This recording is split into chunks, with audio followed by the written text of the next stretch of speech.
Welcome to A Parent's Guide to Child Development. I'm your host, Anna-Marie Von Furley from Fledgling's Flight. Each podcast, we strive to give parents the tools they need to help their child thrive through conversations with experts in child development and psychology, where you can learn about the most important information that you didn't know existed. Today, we're diving into one of the biggest mysteries in parenting, your child's behavior. Why do kids melt down, shut down, or seem to push every button you have? And what are they really trying to tell you? Joining us is Gabriele Nicolet, a speech therapist, parent coach, and founder of Complicated Kids. Known as the Toddler Whisperer, Gabriele has spent more than 2 decades helping families decode what's beneath the surface of their child's actions and emotions. In this conversation, we'll explore how to see behavior as communication, what's really going on when your child acts out, and how to respond in ways that bring more calm and connection to your home. Welcome, Gabriele. I'm excited to talk to you about this important topic today. Thank you, Anne-Marie. I'm delighted to be here. Yay! For parents who struggle making sense of their child's behavior, what does it actually mean to understand what's going on beneath the surface? I think it starts by understanding that behavior is not random. I think often we look at, these small people and we think there's no reason for them to be doing what they're doing. And the opposite is true. There is always a really good reason now, really good to them for why they're doing what they're doing. And so I think it really does start there of like the next time you hear yourself say, there's no reason for them to act like that, just replace it. There's a really good reason that I don't know yet as to why they're acting this way. Oh, that's super smart. How is understanding your child's behavior different from just reacting to it or trying to manage it? It's such an excellent question because it takes us to the next level down. So once we understand that behavior happens for a really good reason, even if we don't quite know what it is yet, then we can start to understand that what we're seeing on the outside is a reflection of an imitation of what's happening on the inside for your child. And so when we have things like meltdowns, and we'll talk about why it's a meltdown, not a tantrum in a little bit, hopefully. But when we have something like meltdown, which is can be a big behavior, right? It looks like a big mess on the outside. What we start to understand is the same mess is happening inside your child's body. It is a riot in there. And they don't know how to handle it, which is why you get this big outside externalization of this very big emotion, this very big whatever it's going on in there, right? When I explain that to parents, and I did this last week, when I said to them, hey, big behaviors on the outside signal a really messy, disorderly, unsafe, unknowable feeling on the inside, all of a sudden parents were like, oh no, that's so hard for them. And it put them into the space of curiosity and compassion, which allowed them then to see the behavior as meaningful, wonder what was happening, and take steps to kind of help their child through a difficult moment, rather than doing what we tend to do, which is fix, solve, get rid of, squash a behavior that we don't like. Mm-hmm. And so once we understand that there's an internal reality associated with these external behaviors, it just takes some of the air out of it, takes some of the fight out of it, and makes it a lot easier to deal with. Mm-hmm. So you did just bring up, so I will tee it up for you. Why do you call it a meltdown and not a tantrum? Yeah. So tantrum is a word that has been around a really long time. Yeah. Meltdown, less so. And in my opinion, meltdown is a much better representation of what's happening. Tantrum implies that the child is doing something on purpose to piss you off. That they are engaging in these behaviors, lying down on the kitchen floor and pounding their fists and stomping their feet, that somehow they're doing that on purpose to get a reaction or a rise or a set of actions out of you. Mm-hmm. And although it is true that pounding their fists and stomping their feet on the kitchen floor will get a reaction out of you at some point, and it probably has in the past, and that's why they're continuing to do it. It's not a conscious thing.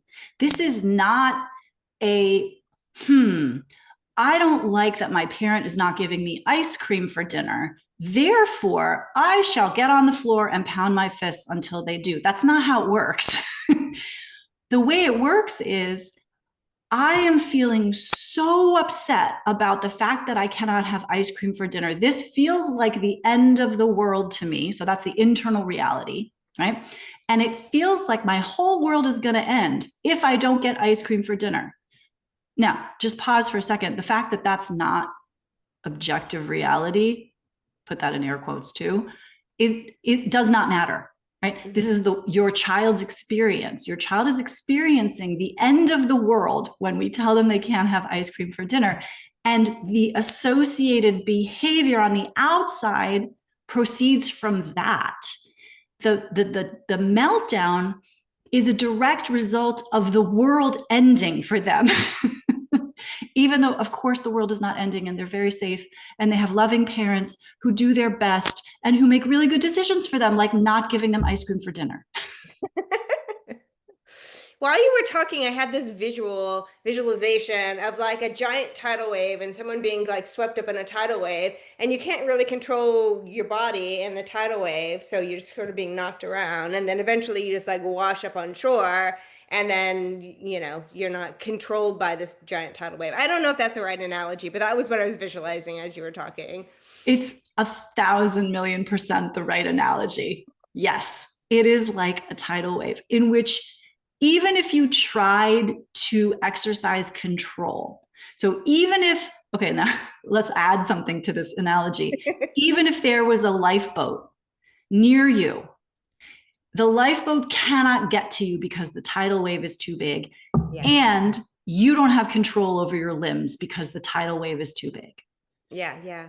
And this actually, you're teeing up the next part of this, which is because we are so verbal and, you know, more logical usually than not as adults, we want to like really explain to kids in the moment why they shouldn't be so upset.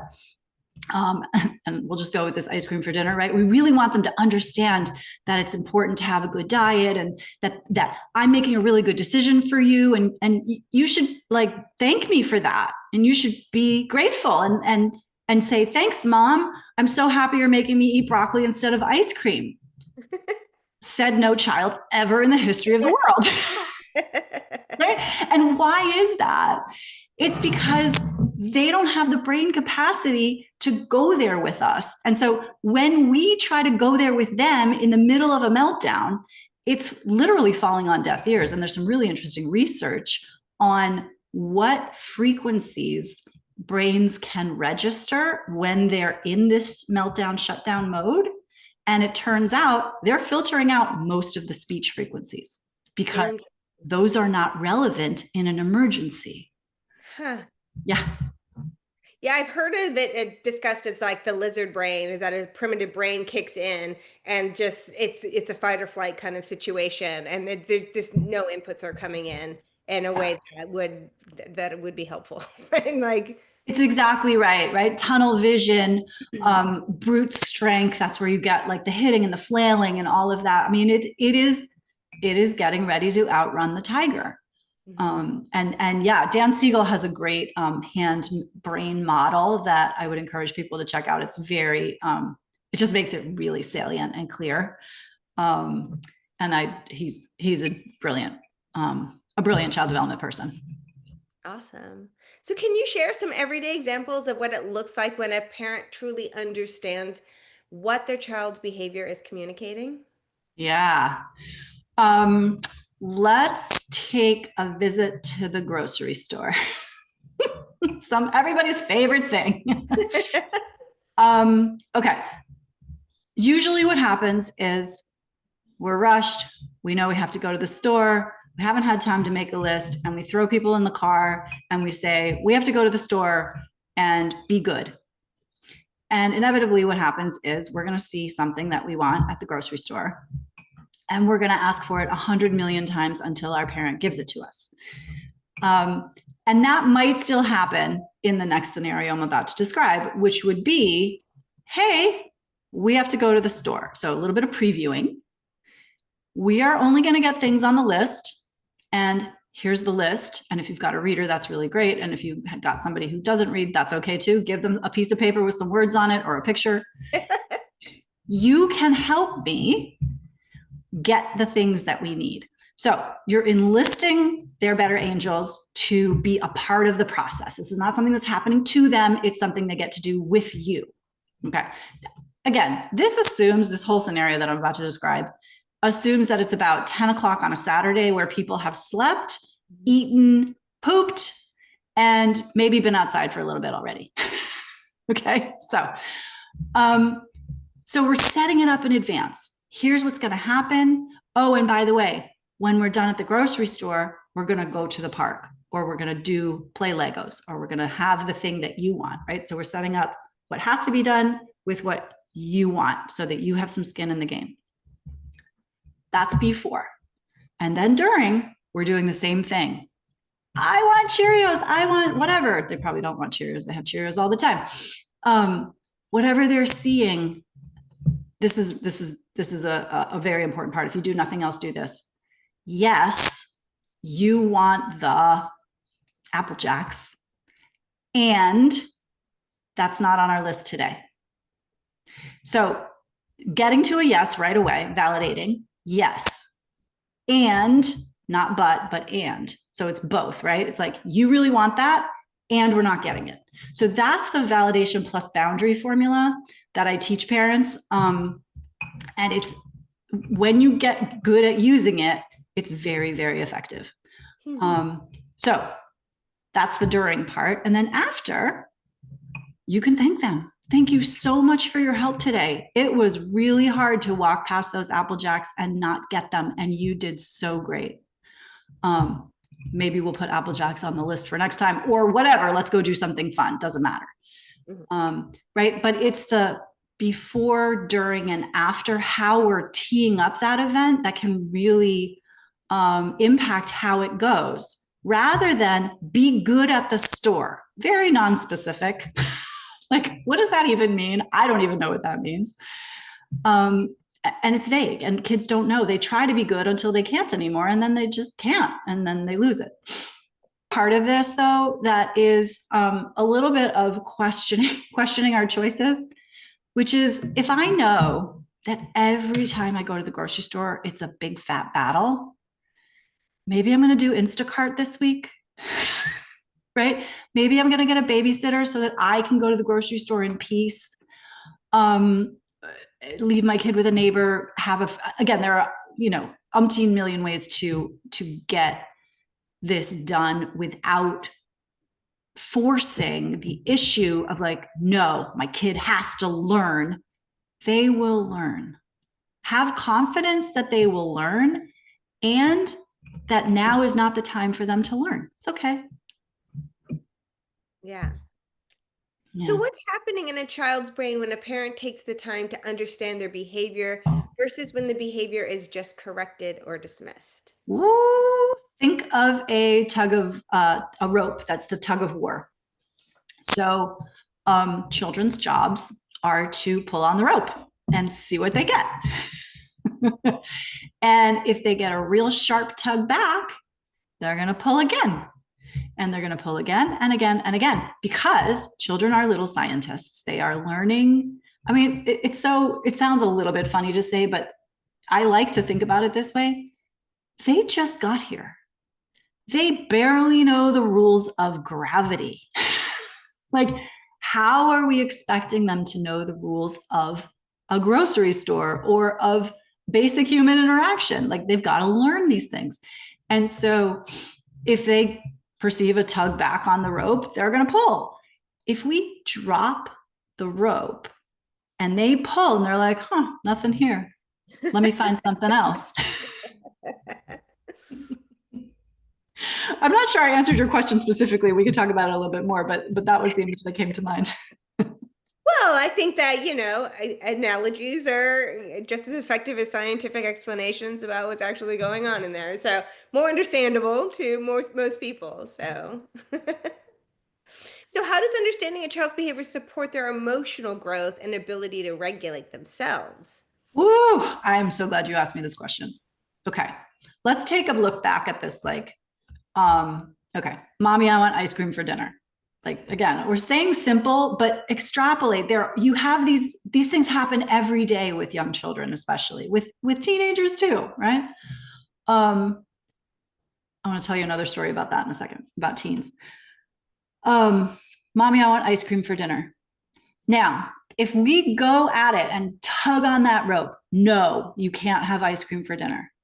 Kid is going to keep trying because probably you're not 100% consistent. And at some point in time, you did relent on something that you had originally said no on. And kids' brains, all brains really, but brains are really good at spotting a pattern. So if they know, I just have to get to that 17th time, and then she'll say yes. And by the way, this is not conscious, right? This is very, very subconscious.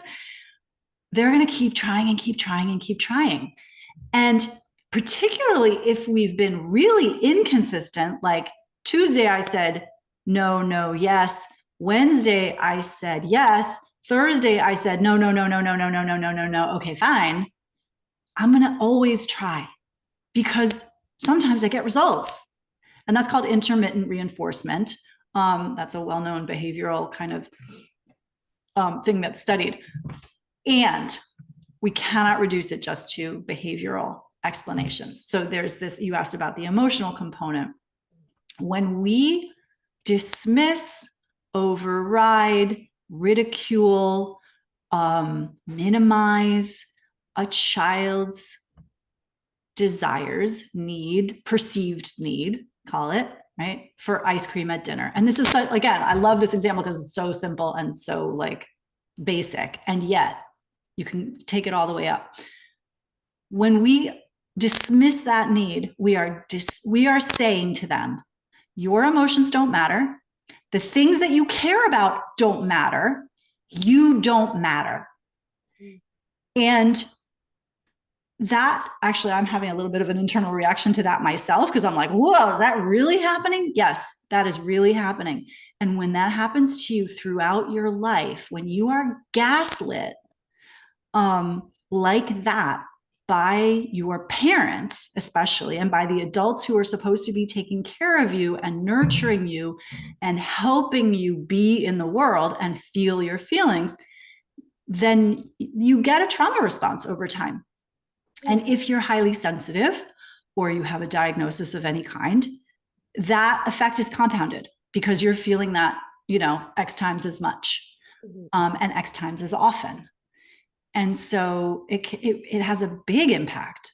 And you will here's another piece of this, which is parents are often seeking compliance, right? Like, I just need to get through the day. I just need you to put your shoes on. I just need you to stop whining about the whatever at the store. I just need you to not ask me for ice cream at dinner.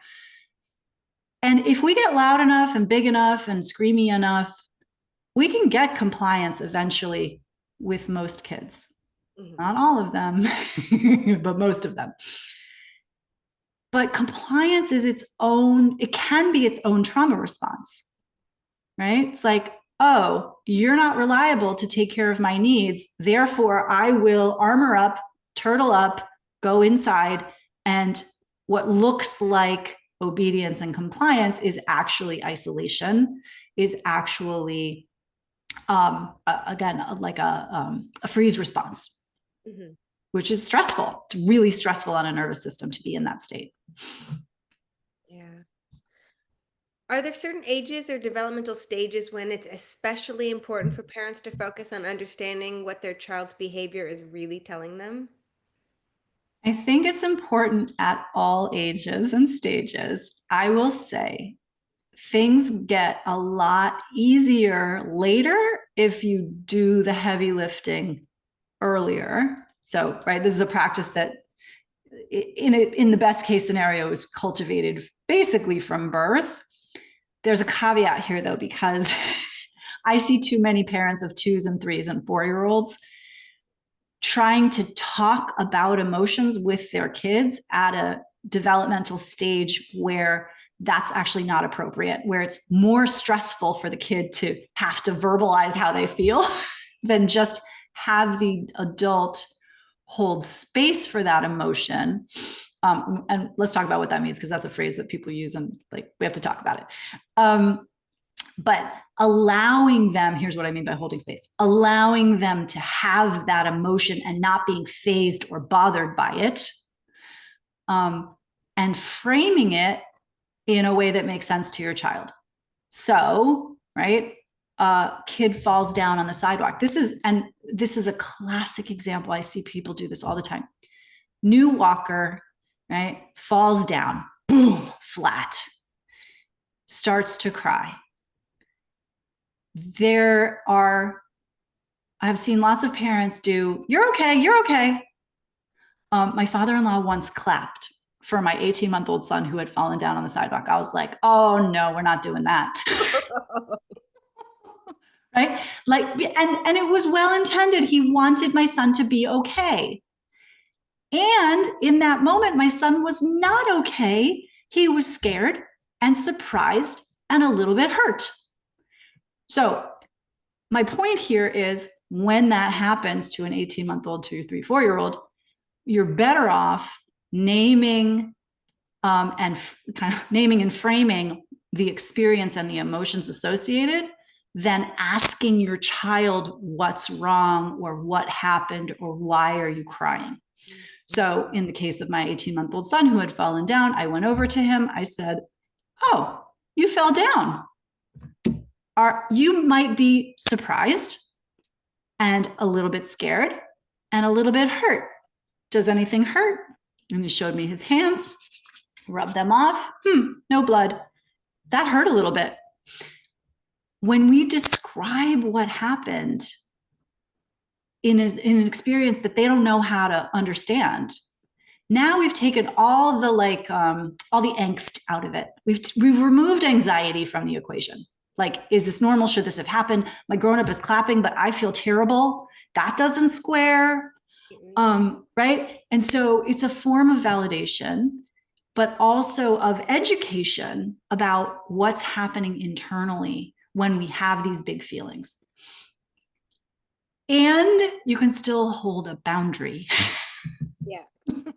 So the other thing I see parents do is, I know you really want ice cream for dessert, and it seems like this is a lot for you. And then they give them ice cream for dessert. You don't have to give your kid, for dinner. You don't have to give your kid ice cream for dinner just because they're crying about it, just because it's a big deal. But I think that we kind of like swing back and forth on this pendulum of permissiveness and authoritarianism, when really the authoritative stance, which is the parenting approach that is sort of in the research developmentally most beneficial for most kids, not all kids, but most kids, is this calm, quiet leadership energy.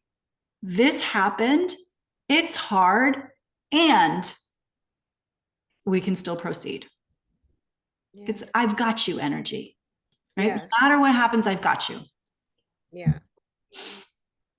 Many parents want to better understand their child's behavior, but life is stressful and fast-paced. What are some small, realistic ways that they can start doing this every day?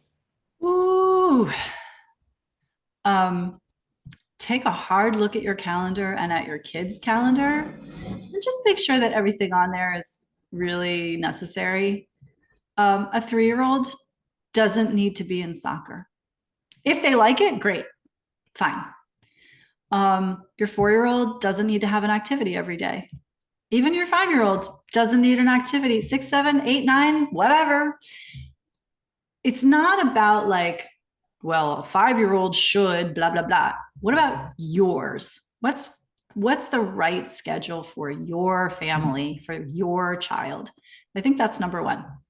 I think number two is, can we carve out time to be present with our children every day? And if not every day, every other day. And certainly there are moments. So when I say time, really what I'm talking about is this thing called time in, or child directed time, which is usually 5 to 10 minutes each day when you are only on your child's agenda. They get to tell you what to do. They get to be the expert. They get to decide what to play, and you have no say, and you just follow, which turns out very hard to do. It's so hard. And if we think about, that's another kind of example that I like to point parents to, which is like, yeah, did you notice how hard it was for you to just follow somebody else's lead and not understand the rules of the game for 10 minutes? Your child is doing that every waking moment. Every waking moment, somebody is telling your kid what to do, where to be, what shirt to put on, where to put their shoes on, where they left this, where they left that. And so when we can flip the script a little bit and we're in that position, now we start to realize like, oh, wow, yeah, this is hard. So presence, I would say, put your phones away at meal times. Even if you're not eating, if your child is eating, put your phone away and sit with them. The other thing that always got me was the dishes. When my kids were young, the dishes would be piled in the sink and I would be having this big, like, anxious response about it, until I really did some reprogramming and was like, the dishes do not care if they are dirty, nor do your children. And there's no company coming today. So guess what? The dishes are going to sit. And I can go back to playing on the floor, maybe turn my back to the dishes so I don't have to look at them. No, it's hard because you feel this pull to keep order, right? And then your kid needs the attention at the same time that you're trying to fold the laundry and cook the dinner, clean things up, or because you know that you're not going to have time to do it any other time. And it's real, particularly young kids who can't do very much for themselves. They take a lot of time. And so there's a writer I really like. His name is John Acuff, Acuff. He says, you're never going to be good at everything. You always have to suck at something. And so if we accept that that's true, like I can't be good at everything, which, social media would like us to believe that we can have a perfect house and perfect children and perfect hair and perfect makeup and no wrinkles. It's not true. We know it's not true. So first of all, stop feeding yourself that garbage. Second of all, accept that you're going to suck at something. And wouldn't you rather that you suck at housekeeping than raising your children? Mm-hmm. Right. Yeah. No. Right? Like, okay, I got to be bad at something. Let it be the dishes. The other piece of this, though, Emery, is you can, and we don't often do this, we can enlist the assistance of our children in household tasks. It is perfectly appropriate to give your 2-year-old some socks to mess around with while you fold the laundry and you say, let's do this together. Your 2-year-old is delighted. Now, are they going to make a big fat mess? Probably, but it's just laundry, right? If you are washing dishes and you don't mind a little water on the floor, put a bowl on the floor with like a non-breakable something for them to wash too. That level of like, we can do this together, it lasts through even adolescence. If we set, again, it's another one of those things where if we set it up early, it has more potential to last. Amazing. So when emotions run high, how can parents stay calm enough to see what their child's behavior is really communicating? Ooh, okay. You asked the really good questions. I love these. Thank you. Okay. The first thing that adults get to do is to stay calm themselves. This is challenging. So it's not actually the first thing. The first thing to do is figure out why we can't stay calm. And often it is because there is some wounded child part inside of us who was the kid that we were talking about earlier, who was not validated, who was overridden, who was gaslit, who was told they were too sensitive. and they should just shut up and deal. That little child part, and I'm borrowing a little bit from internal family systems, but that little child part is really, really pissed when our adult self tries to show up in a difficult parenting moment, because that little child part pops up and says, hey, your adults didn't do this for you. Why are you doing this for them? They need to suck it up just like I did. And all of a sudden, there's three of you in this interaction. There's your child, and there's your adult self. And then here comes your child self to point out all of the things that you're doing wrong, usually in somebody, probably your parents, but maybe your aunt or your uncle or your grandparents, telling you all the ways in which you're doing it wrong and all the ways in which you turned out fine when you did it the other way. And so it makes perfect sense that parents are conflicted, that it's really hard to hold boundaries, that there's inconsistency, because you're screaming at yourself in the middle of an also very challenging interaction. Now, also, if you've got highly sensitive kids, chances are you are also highly sensitive, even if you don't think of yourself that way. And so just from a sensory perspective, I have lots of clients who really suffer when their children get loud. It's too much auditory input. Headphones are your friend. I also have clients whose kids get visibly more upset when they put the headphones on. So I'm not listening to you. Yeah. So, no solution works all the time. And okay, but right. So there's a nervous system component here that is internally activated. There's a nervous system component that's externally activated by the environment.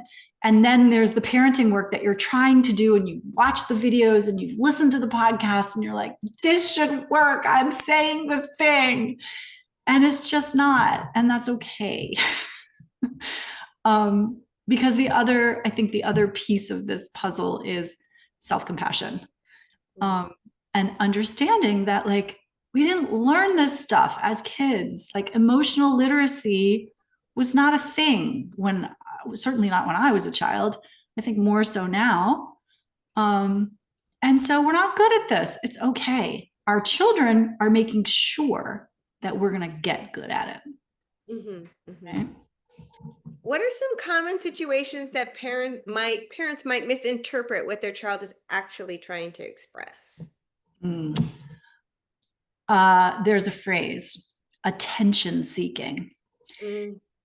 Attention seeking is a little bit like tantrum in that it doesn't really explain what's happening. So attention seeking being your child is saying, mommy, mommy, mommy, mommy, right? The minute you get on the phone. Why is that happening? Well, it's because are they seeking attention from you? Yes, but why? It doesn't tell you anything about the why. The why is when you got on the phone, they felt disconnected. And in order to reestablish connection with you, they are doing all of the things they know how to do, call you, show you something, sing a loud song, do things that usually garner your attention. The fact that you're on the phone is irrelevant to them, other than the fact that it's taking you away from them. And so it makes me think of another example, which is parents who have to go to work and their children become very, very upset and, pitch a fit and hold on to their legs and say, but mommy, I need you. And it's because your kids do not care that you have to go to work and make a living. They do not care that you have a 9 o'clock meeting. It's irrelevant to them. What they want is you. Mm-hmm. And so they perceive that act as an act of disconnection, which it is, and it's okay. And so they're seeking to reestablish connection.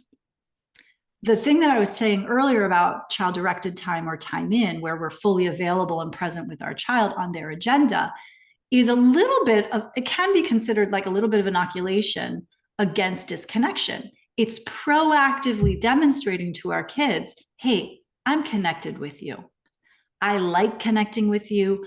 I am fully present here with you, so that during the times that we do have to disconnect or disengage, that's going to be less of an impact. But yeah, that moment of like, poke is, hey, I'm feeling really unsteady and alone over here. Can you please help me out? Yeah. Yeah. You work with many neurodivergent kids. How does understanding behavior look different or the same for children with autism, ADHD, or sensory challenges? I think much of it is the same. There's a frequency and there are qualitative differences. There are differences in frequency, and there's differences in intensity. So children who are having, for example, who are autistic, who are having a meltdown, might have a meltdown that is much longer, much more intense than an otherwise typically developing child of the same age, say. So it requires more stamina. And there are different tools that work better. I will say the tools that I teach parents work. This old saying, what's good for the goose is good for the gander. They work for all children, and that's why I like them, because they soothe nervous systems generally. And so particularly when we've got kids who have neurodevelopmental things going on, those are nervous systems. And the way I like to think of them is those are nervous systems that are a little bit more tightly wound, that have some maybe scatter skills going on. And so we have to pay special attention. And those kids really need the strategies that I'm teaching my clients, versus, the kids for whom it's a nice to have. And, maybe they'll talk to their therapist later in life about things that their parents did wrong. That's the case for all of us. I tell my kids all the time, you're going to talk to your therapist about different things than I talk to my therapist about. But yeah, no, it's kids with neurodevelopmental things happening I consider them a subset of highly sensitive kids. And so therefore I encourage people to proceed accordingly. Like, behavior makes sense. This is happening for a reason. Let's find out what it is. And over time, we teach kids to kind of, come into their bodies and really roll with the punches, rather than like having a big freak out all the time. Mm-hmm. For parents who didn't grow up in homes where emotions were talked about, how can they learn to understand behavior and respond with empathy instead of frustration? Get a therapist or a coach, or take a class. I'm saying that as I laugh, but in all seriousness, like, if you are constantly triggered by your kids, and many of the people I work with are, that is, if we can think of that as just really good information of like, I need to develop a skill here, rather than I need my child to change so I can feel better. Yeah. Right. Anytime we're asking, and this is a little bit where that like explaining comes into view, right? It's like, well, if you would stop crying about the ice cream, I would feel like a good parent. That's a trap. Mm-hmm. It turns out I get to feel like a good parent, even if you're freaking out about the fact that you can't have ice cream. But that's really, there are many steps in between there. And so I do really highly recommend coaching or therapy for people who are experiencing a lot of triggers from their kids that they don't know how to handle, because it doesn't, even if you have a child who's got, diagnosis or a medical condition or a genetic condition, like, even if you have a child that is very high intensity, some parts of that are going to be painful, but it doesn't all need to suck all the time. It really doesn't. And there are tools and strategies and mindset shifts that parents can get into. And full disclosure, a lot of those involve a little bit more self-kindness and self-compassion first, so that we can extend that to our kids. Are there signs that show when a child feels understood and supported when a parent is really getting it right? Okay, let's not say getting it right.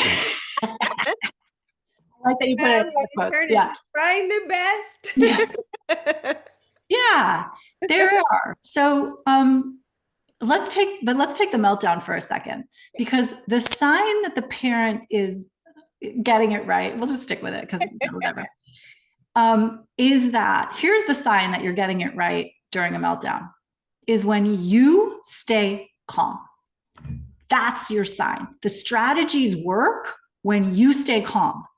And because of mirror neurons and neurology and lots of cool things, when an adult stays online, is emitting a strong Wi-Fi signal, children will eventually come online, back online with them. It might take a really long time. So that's the other piece of this, is like, we got to release time expectations always. And that is macro and micro. So like children with developmental stuff are going to achieve milestones in a different way and in a different timeline than other kids. Children who are in the middle of a meltdown, some of them are going to recover in 5 minutes. Some of them, it's going to take them 45 minutes. We got to release attachment to like how long this takes, which is hard to do when you've got a meeting at 9:15. No shade. I forgot the question. What it looks like when kids are feeling supported. Yeah. Okay. So what it looks like is, right, I stay calm. And then what it looks like is my child and I are close. We have physical closeness that's comfortable for each of us. And so if we've got kids who are tactile defensive, it means that they're sitting, 2 feet away from me instead of in my lap. Fine. It's comfortable. It means that people are better regulated, or that the trend is toward better regulation. And what I mean by regulation is not just that we're calm all the time. It means regulated means my internal state and the state of my body generally matches the environment, right? So a regulated state at a bouncy house is different from a regulated state when we're cozy together on the couch watching a movie. Both of those can be regulated states, and both of those can quickly become dysregulated states as well. And so you're going to see more regulation more of the time. If you could leave parents with one big takeaway about understanding their child's behavior, what would it be? There's always a reason. It does make sense. You just don't know what it is yet. And it's okay that you don't know. Maybe that's two things. Gotta be a detective. You gotta be a detective. Yeah, absolutely. How can parents get in touch with you? The best way to do that is at my website, GabrieleNicolet.com. That's Gabriele with 1 L and an E at the end. You can book a 15-minute session there for free to talk about what's going on. You can find links to my group programs, to my podcast. Everything is on the website. Fantastic. What I love about this conversation is that it reminds us our kids aren't trying to make our lives harder. They're trying to tell us something, even when they don't have the words. And we try to pause and get curious instead of jumping straight to correction. We open the door to real understanding and connection and growth for them and for us. Gabriele, thank you for helping us see behavior not as a defiance, but as communication. For any parent listening who feels overwhelmed or unsure where to start, remember you don't have to have all the answers. You just have to be willing to listen differently.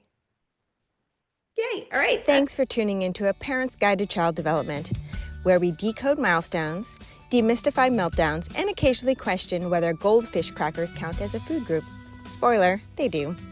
Make sure to follow us on Spotify and subscribe to our YouTube channel so you never miss an expert tip, breakthrough strategy, or aha moment that can make a big difference in your child's development. It's cheaper than therapy and less messy than glitter slime. We'll be back soon with more expert advice, real talk, and zero judgment. Until then, keep calm and try not to step on any Legos.